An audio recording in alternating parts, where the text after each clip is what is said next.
Great Patient One, read by Ajahn Sucitto and Nick Scott. This is the second of two audiobooks of their pilgrimage on foot around the Indian Buddhist holy places, beginning with the first book, Rude Awakenings. The chapters were originally uploaded each week to the podcast Where Are You Going? During the COVID shutdown as an offering of support for those having difficulty.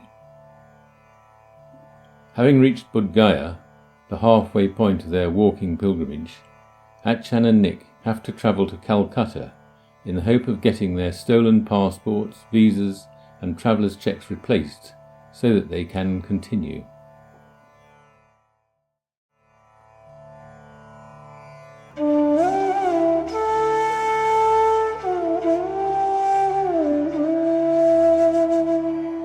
Ajahn Sucitto. It was night time in Gaya, for things were still bustling. In the lighted shop fronts, father, mother, and a kid or two were still steadily at work, yet with bright and smiling faces. Time of day doesn't mean that much in India. What really counts is what you belong to. A home is optional, but family, clan, caste, often entailing a traditional occupation, is something you don't leave. In fact, you can belong to it for countless incarnations. This is the ethos that binds the India together, is the hard wiring of duty, value, divine law, dharma. Tonight the web and weave looked happy enough, or maybe people just found the sight of us two comical. Me in tattered brown robes, Nick with a scruffy blanket thrown round him. And as Nick moved into negotiations over purchasing the sticky sesame sweets that they were concocting, there were the usual questions as to how we fitted in. Where did we come from?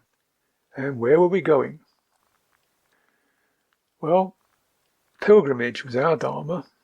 And today, this meant walking from Bodh Gaya to catch the evening train to Calcutta for the official business that our getting mugged 2 weeks previously necessitated. Thus our current duty was to report to the Deputy High Commission, fill in forms for new passports, reapply for visas, and visit the bank and the airline to negotiate for travellers' checks and airline tickets. As Westerners, bits of official paper and noted numbers meant that wherever the two of us wandered, there was still a connection, meaning, a place on the planet. I shouldn't think the families here had any of that.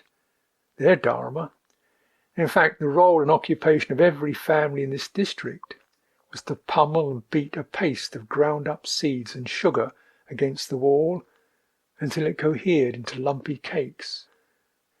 Well, a bag of these would be something for a long train ride to Calcutta. It left at 9:30 in the evening and probably wouldn't get in until 7 or 8 in the morning. We were travelling light, at least having all our belongings stolen had that advantage, and we'd even left behind the clothes and bits of travellers' gear that the Western Buddhist community in Bodh Gaya had given us when they'd seen our plight. After 2 months in India, one learns to adapt to life on the move, and also to what moving around entails. After the struggle through the thronging crowds at Gaya station, it was no longer surprising to find out that the train we were booked for was running 4 hours late. So we waited, in the dull resignation that is the norm for seasoned travellers here, on the cold, dark platform among the bodies wrapped in old blankets and newspaper. It was night. It always seems to be night in Indian railway stations, as if darkness, cold, fatigue, boredom, and dirt are inseparable features of their world. So we wait, unable to afford the 10 rupees each to get in the waiting room. We wait, energy falling like the thermometer, but holding out against sliding into the dirt of the floor by squatting on scraps of paper and propping ourselves against the wall. To lessen the discomfort, I descended as near as possible to the oblivion of sleep. Once or twice we get up to wander round the platforms and hang out with the chaiwala who lived here in this world of shades, contentedly making tea. he offered an experienced guest. "Oh, Calcutta train. No, this will not arrive before 2 o'clock morning time." Somewhere near 3 o'clock in the morning, the express pulled in, 5.5 hours late. This meant we wouldn't arrive in Calcutta before midday, which made the whole game plan a bit tight. Official business is closed in late afternoon, but before noon we needed to get something to eat to fit in with my training rules, and finding a place and getting around in the teeming jumble of the city was no joke. Calcutta was the city of Mother Kali, goddess of chaos. I felt my nerves tighten, but clench and rage all you like. In India, there's nothing you can do but give up and wait. And wait. The cold night opened into a long grey morning with the train stopping at every station and at nowheres between stations, and generally showing every sign of reluctance to reach its destination. "Hurry, hurry, we're late," says the mind. But the train dawdled, slowed, sighed to long stops in the middle of the lush greenery of West Bengal, and it seemed to be only the almost imperceptible downhill gradient of the Ganges plain that kept it rolling, eventually to a hissing halt in Howrah Station, Calcutta. But by now we were late. By now it was 3:15 p.m. The Deputy High Commission, somewhere in the centre of Calcutta, somewhere on the other side of the Howrah Bridge, the single bridge linking Calcutta on the east bank of the Hooghly River to the rest of India, somewhere through archaic arteries choked with cars, rickshaws, ox carts, and people on 2, 1, or no legs, somewhere on the other side of impossibility, the Deputy High Commission would be closing at 4 o'clock precisely. In an air-conditioned establishment, officials in suits would glance up at a sedately ticking clock, sigh, shuffle their papers, lock their offices, and as we were seething and struggling through the labyrinth of the city, bid the doorman and the guards good evening and go. Where to? Where would such beings lodge in Kali's city? But as a goddess, Kali has her grandeur. The mutilated, the comic, the benevolent, the artistic, the utterly, homelessly poor all find a place in Calcutta. And she has her surprises. Today, she was allowing us a miracle. Nick barged us through the station out to the taxi rank. "British High Commission." "No, 500 rupees. 50 rupees, okay?" "No." "Okay, 100 rupees. Bunte, get the bags in the boot." And we leapt over the Hooghly and through the hordes to arrive at the gates and high white wall of the Deputy High Commission at 3:55 on the dot. Armed Gurkhas at the gate. A tranquil garden and cool, clean rooms. Order like a refreshing pool. Her Majesty's servants were calm, efficient but not officious, and with friendly murmurs and quiet attention showed not the slightest indication that it was at all unusual to be dealing with one of their own countrymen with a shaven head and robes, while the other resembled an effigy of Guy Fawkes. They'd get to work on it straight away, and should get things cleared in a few days. A cool, clear Dharma. Ah, home again. As we went out onto the streets of the city in a post-adrenaline vacuity, the intense psychodrama of inner India abated, and a spicy, half-familiar world came flooding in. Park Street, Frieze School Street, Lenin Sarai, Chandni Chowk, and Chittaranjan Avenue.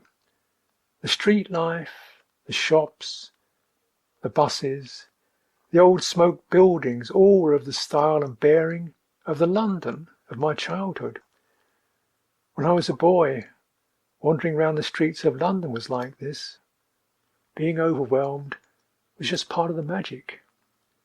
And in those days, people were friendly, like these people. A shopkeeper took the trouble to find the phone number of the Bengali Buddhist Association, call them up, and get exact directions to the vihara. Surprise, surprise. I didn't expect Calcutta to remind me of childhood innocence.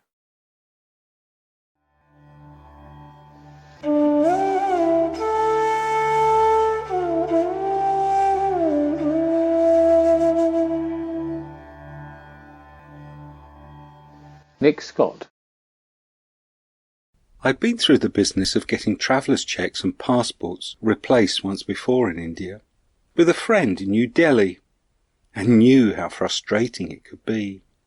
I knew there were many hurdles yet to be overcome, and any one of them could prove impossible.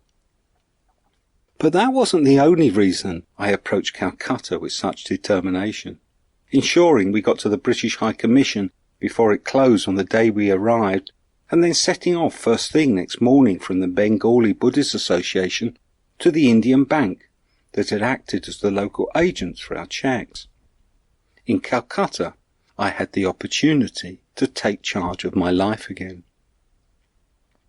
Looking back, I can see that all that determination to get things sorted was really about reasserting myself, becoming the efficient organiser, and leaving behind that painful sense of a world out of control that had been our walk across the Ganges plain, culminating in that awful robbery and its aftermath. I wanted to get back to a role where I felt at home. The bank was in the heart of the commercial district, the part built by the British when Calcutta was still the capital of the Raj. It had long since succumbed to India, though. The once splendid Victorian stone buildings were blackened with grime. Their eaves, balconies and edges were encrusted with a thick layer of bird droppings, and at their feet swarmed the human population of the most crowded city in the world. On one side of the once grand portaled bank entrance was a rickety tea stall made of bamboo and plastic sheeting. On the other was one of the many families who live on Calcutta's streets. They were just lying there on a few bits of dirty cloth, each looking more like a bundle of rags than a human being. Inside the bank, things were more orderly. There were rows of desks with studious-looking Bengali clerks and grilled counters with cashiers dealing with customers. I was directed to the foreign exchange desk, where, to my surprise, they proved to be both efficient and helpful. Although the clerk had never refunded travellers' checks before, he had all the relevant instructions to hand, and I left the bank only an hour later, having been told to come back in a few days to see how they'd got on. But it all seemed far too good to be true. Although I'd been assured when buying the cheques in England that if they were stolen, they would be replaced within 1 day of being reported, I knew that nothing ever happened that quickly in India. That was something that had been demonstrated to me in Calcutta 18 years before. My mother had sent me a parcel for Christmas. Although I'd warned her against sending anything to India by sea mail, she had checked with her local post office, who had looked up India in their booklet, and found that sea mail took 3 months. So my mother had sent the parcel in August, which was ample time, according to the conventions in England, for it to get to me for Christmas. Of course it hadn't arrived by then, and even by the time I was about to leave India, 6 months later. So I'd gone to the General Post Office to explain my problem. They were pessimistic but sent me to a tall old building near the docks, with a Bengali clerk sitting behind a desk inside the entrance. Without much hope, I explained what I was after. "Your problems are over. Your parcel is here." "Great, can I have it?" "Oh, I am sorry. This is not possible. But rest assured, certainly it is here. Upstairs there are so many mailbags, and your parcel is quite definitely in one of them." It transpired that so many meant thousands of mail bags, and that they opened and sorted about 50 a day. So you must be patient. Eventually, we will certainly find it. But I was leaving India the next day, and didn't get to see that parcel until it turned up at my mother's house 2 years later. The local postman was holding it at arm's length in a plastic bag. She had included Christmas cake and chocolates, and the parcel was now dripping with weevils and maggots and stinking to high heaven. The only thing salvageable were 2 paperback books, and they were badly stained and nibbled at the edges. So I'd learnt that things can take much longer in India than they reckon in England. And that's why from the bank I went to the same general post office to send a telegram to Ajahn Sucitto's monastery to ask them to help by contacting the bank in England. The general post office hadn't changed at all since I'd last been there. There were still the same old wooden fittings with barred grills at each of the counters, and above each of them a little red and white enamel sign. Beneath the one marked Telegrams, a clerk received my message. Beyond him was an ancient metal machine for sending the telegrams with various knobs and sockets and a manual keyboard. It must have been installed, like all the other fittings, by the British, and been there ever since. I wondered if anything was ever replaced in India.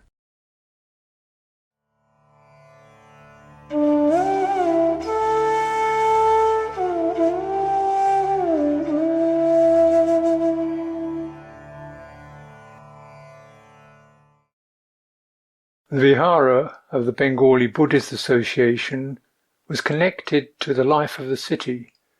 The street it stood in was named after it.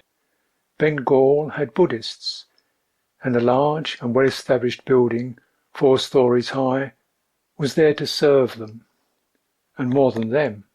Currently, the Vihara was sheltering a crowd of Thai fishermen, captured by the Indian authorities in the Andaman Islands and due to be repatriated, and 2 bhikkhus from Bangladesh, Venerables Bhikkhu Bimal and Agavangsa Mahatera.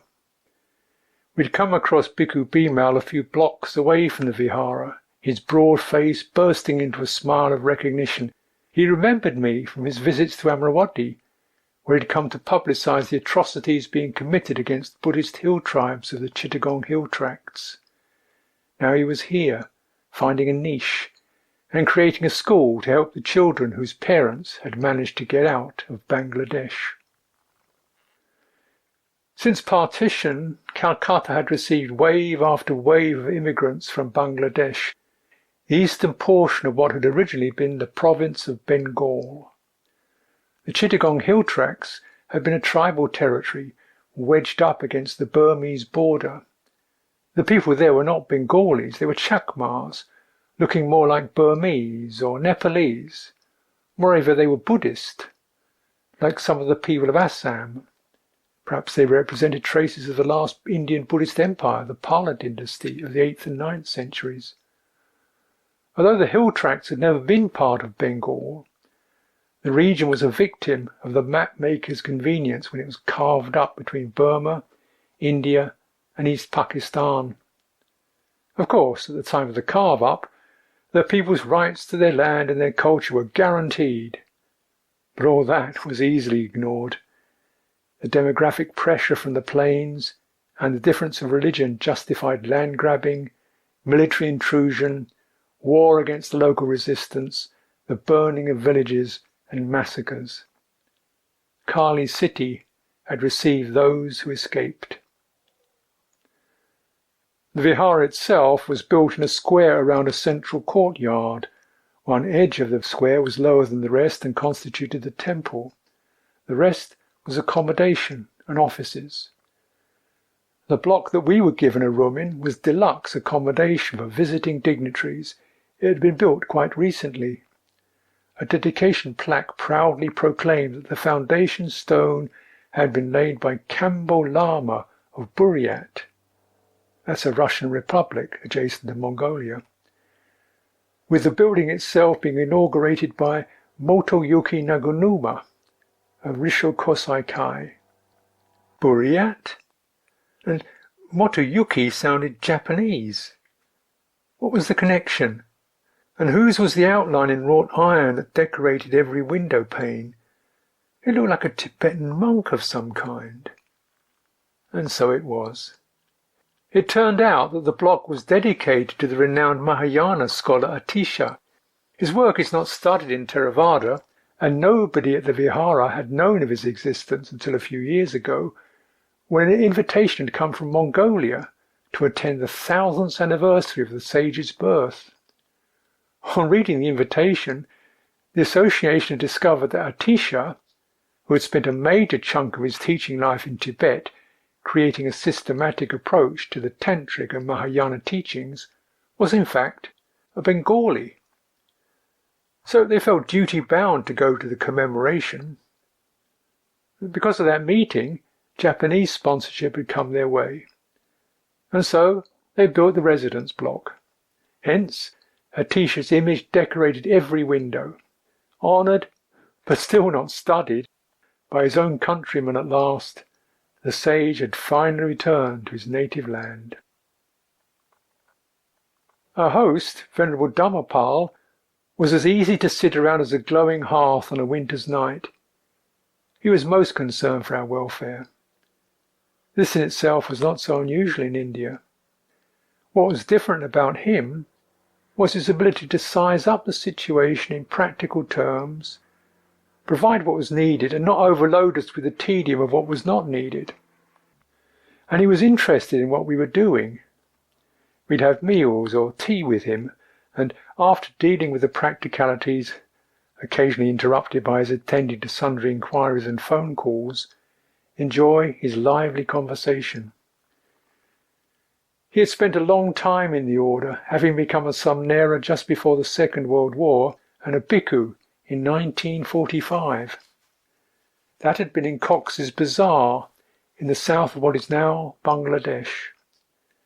However, anticipating difficulties in being a Buddhist monk in a Muslim country, he had come to Calcutta in 1948.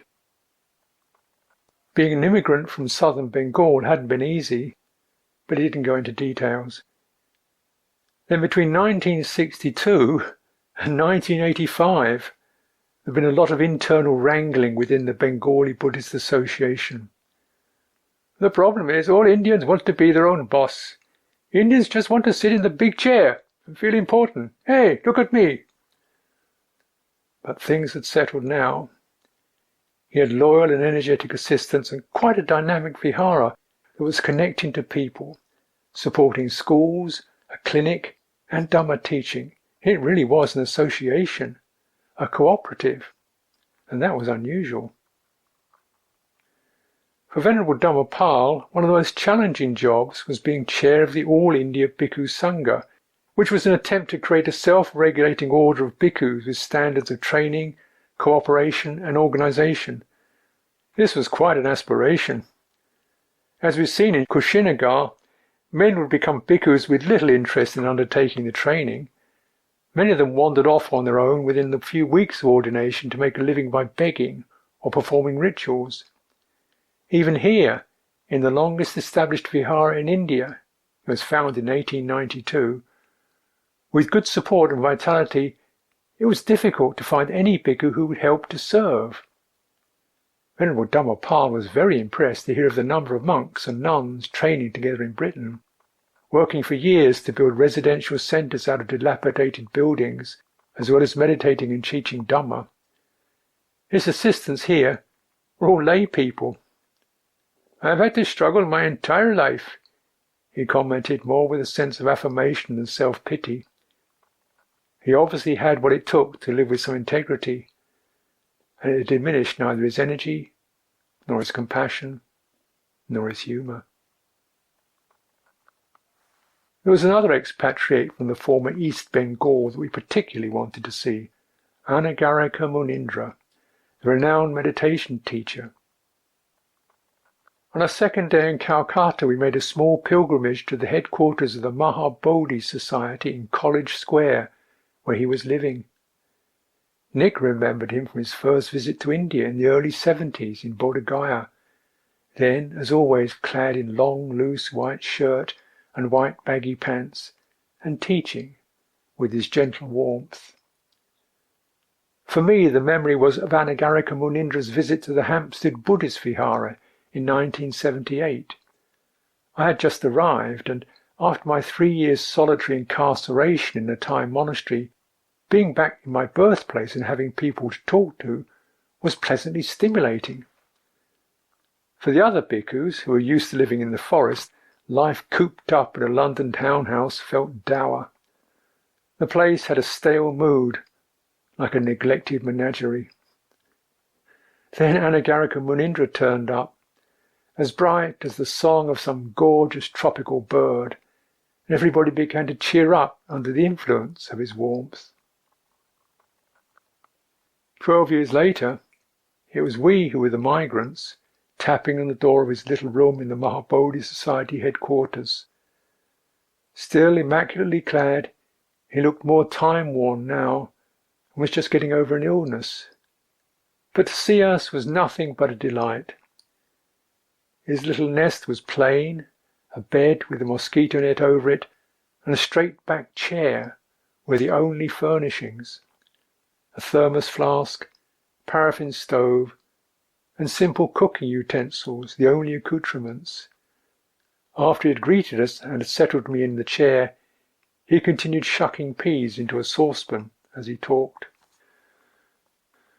For many years he had been an anagarika, one who was left home and avowed celibacy in order to follow a spiritual path. He'd been a bhikkhu once and spent 10 years in Burma, but he disrobed as it was too difficult to get by in India. As an anagarika, being allowed to use money and cook for himself, he had more freedom to travel and teach. At one time he had been superintendent of the Mahabodhi temple in Bodh Gaya and established the International Meditation Center there. He then travelled to the West, bringing practical meditation instruction across with his gentleness and his Bengali charm. But now, at the age of 75, he had returned to his native Bengal to stay at the Mahabodhi Society in Calcutta and teach retreats there. He offered us some of his peas and some fruit. And he even had a copy of Forest Sangha newsletter, the quarterly periodical from Amravati that I used to edit. I roved through it hungrily, reading the familiar names and of events in a distant homeland, with the typographical errors leaping off the page. Home was not so much a place, it was the compound of familiarity, nagging concerns, partial achievements, plans, everything that added density and importance to one's existence. Now it seemed like the glittering bric-a-brac in a magpie's nest. Home, a set-up that you could call your own, in which to create an apparent order out of chaos. A place where you could plan your life. All seemed so reasonable. To be truly homeless pitted you against your very identity. No wonder even the old meditation teacher, having chosen a role and an occupation, eventually gravitated back to his birthplace. We were doing much the same, going back to our nice little room in the Vihara, with a door that you could shut, a room free from intrusion. We could go out and look at Calcutta, do our errands, and then get back to the Vihara and close that door. Around that door, the myth of separateness, and then of having other places to go out to, could develop. Behind the door, you could assume a different role at will. You could cut off the input and be left to yourself. The effect was quite dramatic after the raw exposure of wandering across the plains of Bihar. Life was now something I could witness and withdraw from at will. I began to feel quite happy.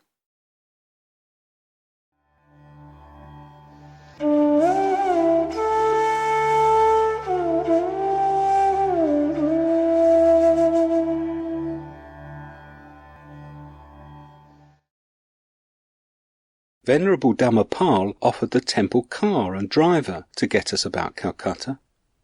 It was an ambassador. It had to be, really, as nearly every car in India was an ambassador then. They were made in India to the design of a British 1957 Morris Oxford, and had been since the 1960s. As they'd never been updated, all that varied was how old they were. India had found the archetypical car and stuck with it. The temple's archetype was kept in the compound where the driver tended it with loving care, washing it every day and always poking about under the bonnet. Being driven around Calcutta was very grand, but the congested streets of the city centre made it a bit pointless for local errands. So we only used it for the 2 trips we made together to the embassies in the suburbs. The rest of the time, I'd usually walk. I really enjoyed wandering through Calcutta. The temple was not that far, only half an hour from most of the places I needed to visit, and I developed a number of standard routes cutting through the side streets and down different thoroughfares. Each section of the city had its own character, which would change with every corner I turned. Perhaps it was a commercial area, specialising in certain goods, all the shops and the street hawkers dealing in brassware, or marble, or vehicle parts, while workers made the things for sale in the back, or repaired the cars or motorbikes in the street. If the area was residential, its character would be defined by the residents. Everyone would be Muslims, with long shirts, baggy trousers, and those beards without moustaches that look stuck on. Or they would be from somewhere like Bihar or Assam, and wearing their distinctive local costume. Then there were the different public buildings with their attendant trades, the rows of scribes and typists squatting over their manual typewriters on the pavement outside the law courts, the brokers sitting in open-sided cubicles piled 3 high, shouting their offers next to the stock exchange. And outside each of the good hotels, the beggars, shoeshine boys and touts who would all pester me as I went by. Each district had one thing in common, though. It would be seething with humanity. If I had further to go, I'd take one of the buses or trams. One has to develop new skills to travel on public transport in Calcutta.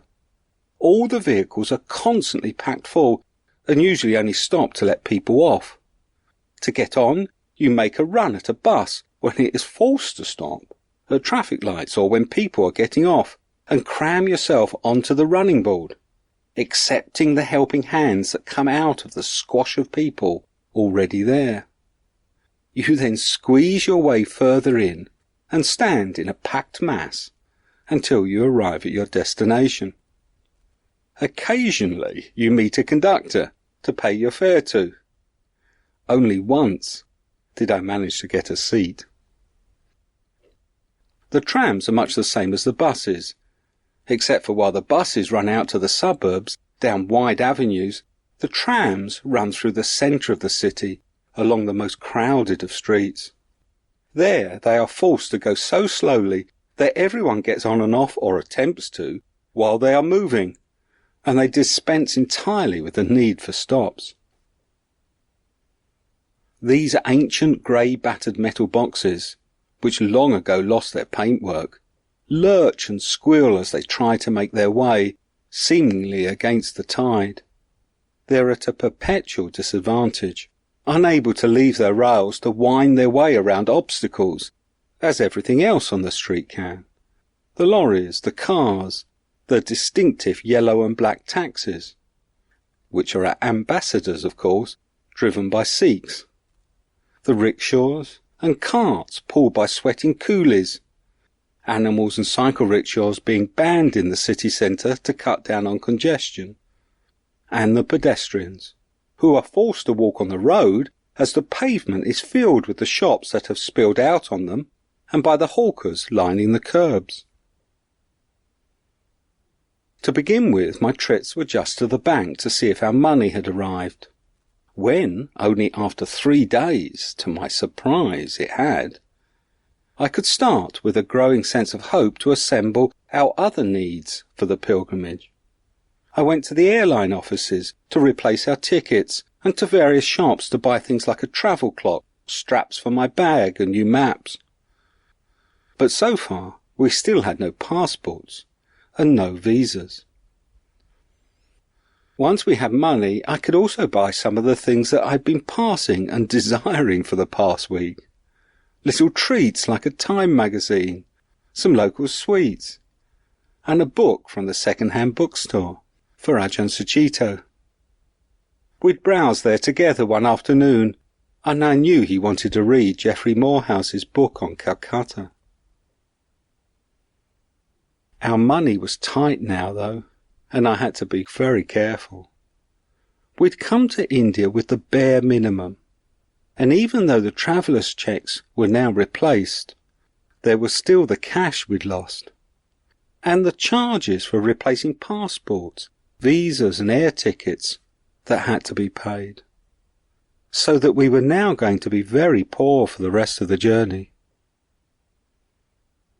However, there was one other thing that I was finding it hard to resist buying. In one of the antique shops near to the big hotels, most of the window was filled with large bronze and ivory figures, but down at the front, sitting on its own in one corner, was a small and slightly wonky-looking metal Buddha Rupa. The shopkeeper told me it was Cambodian and 200 years old. I realised, it being Calcutta, that this may not be true, but it seemed a strange coincidence that the one Ajahn Sucitto had been carrying before the robbery had also been 200 years old, and a gift from the chairman of the Cambodia Trust. Furthermore, this Rupa's rather sad and slightly beaten-up look seemed so suitable for Ajahn Sucitto. I'd stop to look at it whenever I went by, but if I bought it, it would now cost 2 weeks' worth of our remaining money.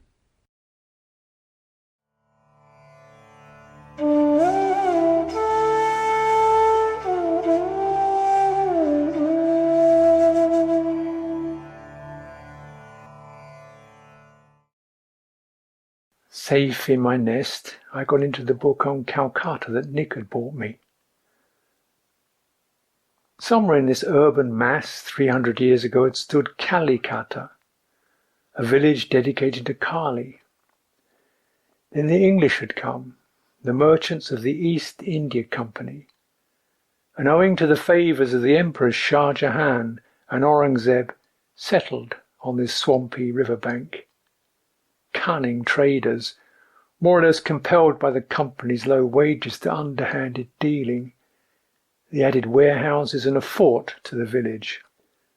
Poor housing grew up for the employees, and Calcutta was born. The company siphoned off the wealth of Bengal through Calcutta. Kali's town became a great trading city. After the mutiny in 1857 and the abolition of the company, having been married to the empire, she became the capital of British India, the Viceroy's seat, a city second only to London in the empire and ruled by a virtual monarch. But Kali's dharma is destruction. She had celebrated the death of the Raj here, and still here in this place of the Asiatic Society and Rabindranath Tagore, with most violent Hindu-Muslim riots after independence, the Naxalite Maoist terrorist attacks on landowners, the Bangladesh War of Independence, and always wave after wave of refugees, more than 1 million homeless immigrants sluicing down, uncontainable as the May monsoons. The rising tide of destitute humans carried with it an uncontrollable flood of sewage and disease.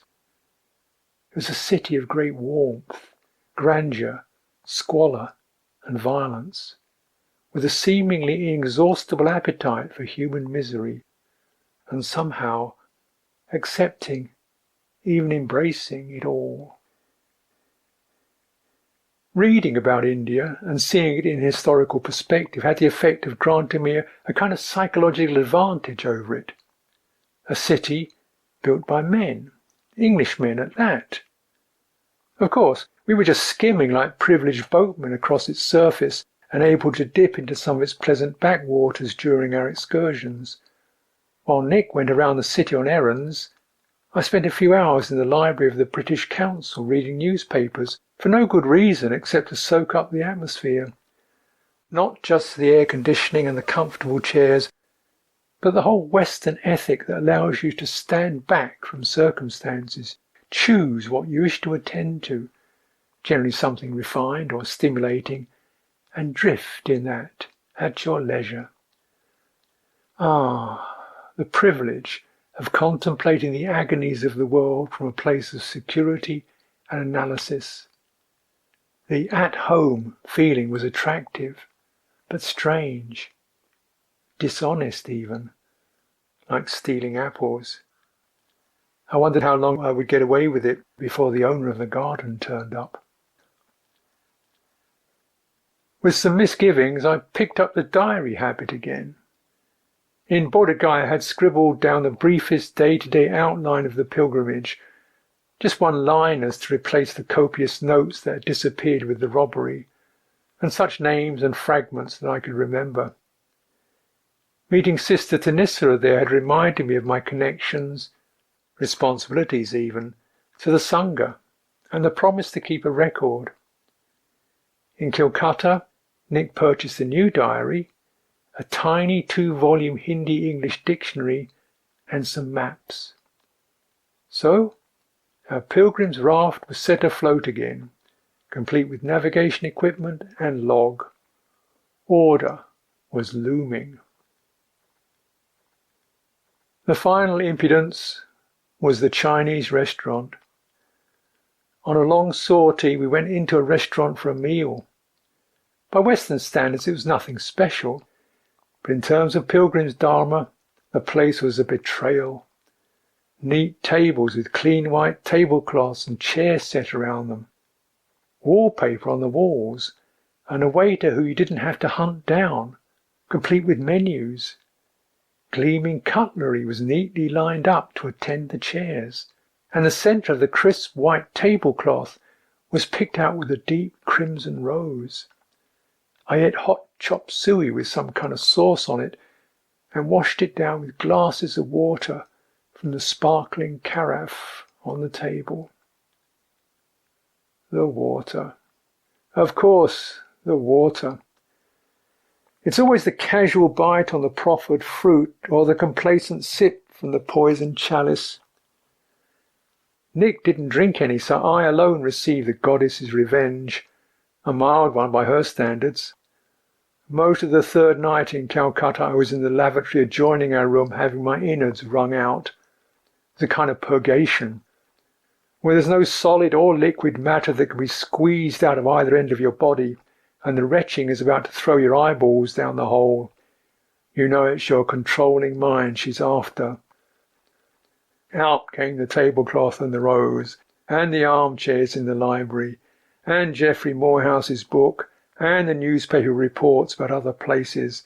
Repent, pilgrim, get back to nowhere. Down the hole went London and the Deputy High Commissioner and Amravati, every last stolen apple of security. There's something reassuringly simple about Kali. She doesn't confuse you with stuff like justice, an inscrutable divine plan and loving you despite it all. She is very straight. You, as a three-dimensional being with a past having interesting qualities and friends and all that solid junk, are here to be destroyed. She takes a personal interest in it. Simple. That's my kind of goddess. I became fond of that room after a few hours. You could let go with complete ease. It was by far the best lavatory we had come across, clean, with a tiled floor, a flush toilet, taps that worked, and a door that closed. As I lay sweating and shuddering on the cool floor between spasms, Gentle waves of gratitude to Atisha shimmered through my heaving fog. I was in the right place. Chaos creates its own order.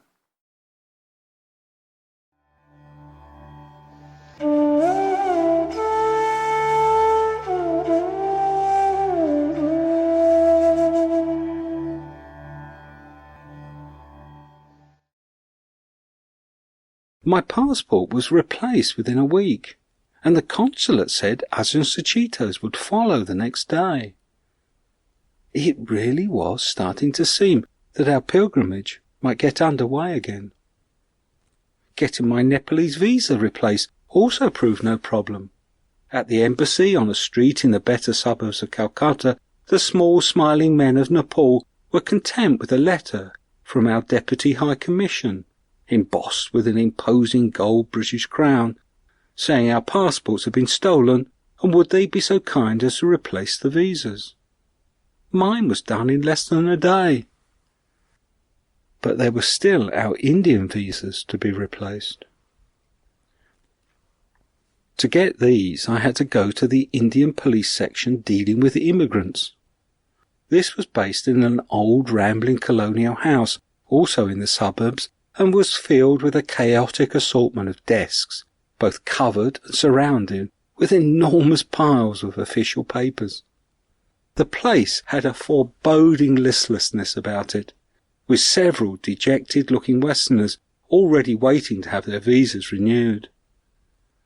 The visas were the responsibility of a big and surprisingly jovial police officer ensconced behind a desk so piled with papers that when it was finally my turn to sit opposite him, I could see him only from the lapels up. He explained that replacing the visas would take a while, as he would have to contact New Delhi. So I asked how long. 3 weeks, maybe 4. These jabs can take their time. We were finally stuck. We might have everything else, but we also needed the visas to get out of the country. I asked what could I do. He just shrugged and looked helpless. I tried a few suggestions, but none of them were any good. Each just made the policeman lose more of his good humour. As I got up to leave, my heart sinking at the idea of many weeks coming to this office to inquire about our visas, I had another idea. Could I get our visas replaced in Benares when we got there? He visibly perked up. Oh, why not? So that is what we decided to do. I didn't quite trust that answer, but I was willing to risk it, even though I'd been warned by one of the waiting Westerners that if we turned up at the Nepal border without our visas, they would never let us out, but send us instead to New Delhi. This way at least we could get on with the pilgrimage. So we decided that I would wait on in Calcutta to collect Ajahn Sucitto's Nepalese visa, while he returned to Bodh Gaya. The Indian visas would just have to wait.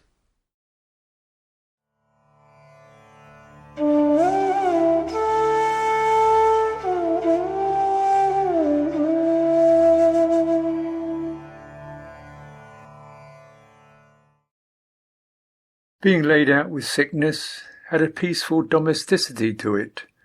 Nothing much to do. A little sewing, perhaps. So when I made it back into the bedroom, between dozing and vomiting, I started working on a sitting cloth to squat on when we got back to country life. The one I brought from England had disappeared one dawn on the road. The one I'd subsequently made from nylon had been stolen. The homespun cloth that Nick bought in Calcutta's Khadi Emporium was as earthy as India. It felt right at last. I cut it up as best as I could with tiny nail scissors and cobbled the strips together with wavering stitches. Bunte had special food sent up to me and arranged for me to visit the Vihara's free clinic when I was strong enough to stand up. The next day it was his turn, laid up nursing a tooth extraction. My stomach had settled by then, and when he mentioned that we were supposed to go to teach at school in a Buddhist suburb called Gautampur in the afternoon, It seemed like a golden opportunity to respond with some of the kindness he had showed us. Nick and I would go in his place. The car would take us with another monk to help out. After that, we'd return to the Vihara, and I would take the train back to Gaya while Nick stayed on to conclude our business in Calcutta. I was looking forward to attending Christopher Titmus's meditation retreat in the Thai temple. The retreat was due to begin on the next evening, and it would be a courtesy to the resident monks to spend a day with them before the retreat began. It was also a treat to myself to be in a situation that I was familiar with. The visit to the school was a kind of prelude, a chance to be a Buddhist monk teaching Dhamma to Buddhists. The Gautampur assembly of young teenagers was rapt and responsive. They all knew their Buddhist catechisms, and at the end of the lesson they all proffered their exercise books for our autographs. Then one of the eldest girls gave a speech. To express our deep gratitude for your profound teachings and esteemed presence, and we humbly wish that you will honour us with a visitation in the future. One of the teachers escorted us around the village. The sun was shining. We were carrying flowers from the children, and Buddhist Bengal seemed such a haven for my identity. Fortunately, I couldn't hang on to it, because then it was back to Bihar, as an estranged wanderer on another long train ride on another long cold night.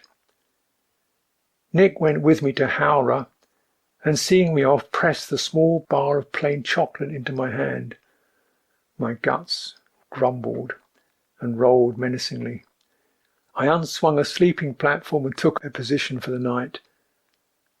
No passport, no visa, no money, just a small shoulder bag with a toothbrush, a diary I wasn't up to writing in, a book I didn't want to read, and a little bar of chocolate in my hand that I didn't feel inclined to eat. The stale, half-lit atmosphere muttered to whatever grumbled inside me, as, occasionally chanting the three refuges for comfort, I let the darkness meet and merge with my own. Dawn. Love for all, great and small, said the sign on the platform somewhere as we were nearing Gaya. Oh well, time to move. I got up, gingerly lowered myself, guts in hand, from the carriage, and made my way as best I could via the footbridge across the tracks towards the exit.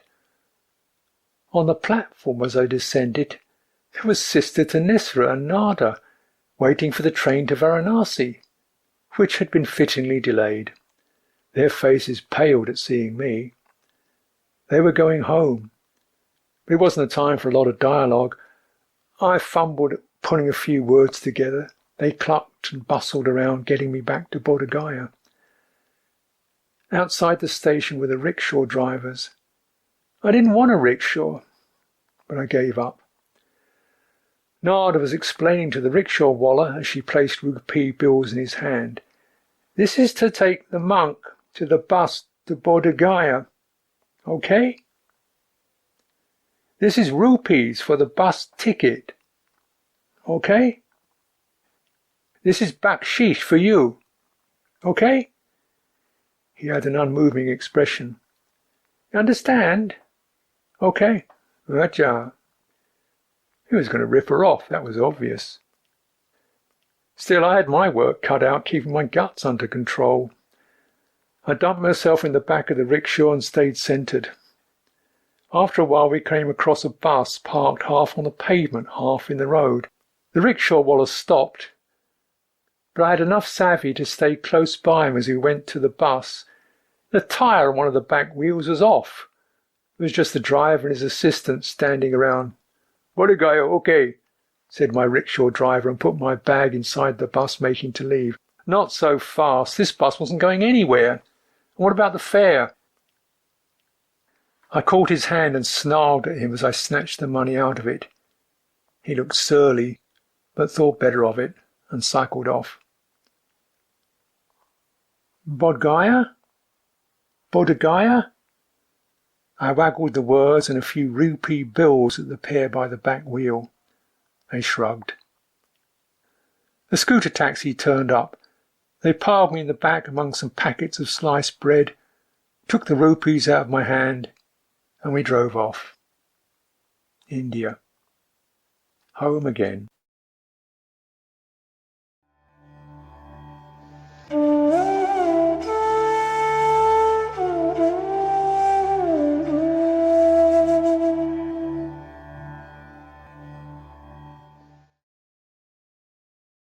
This was the first time we'd been apart for more than a few hours since we came to India, and it felt like I had weekend leave from some institution of confinement.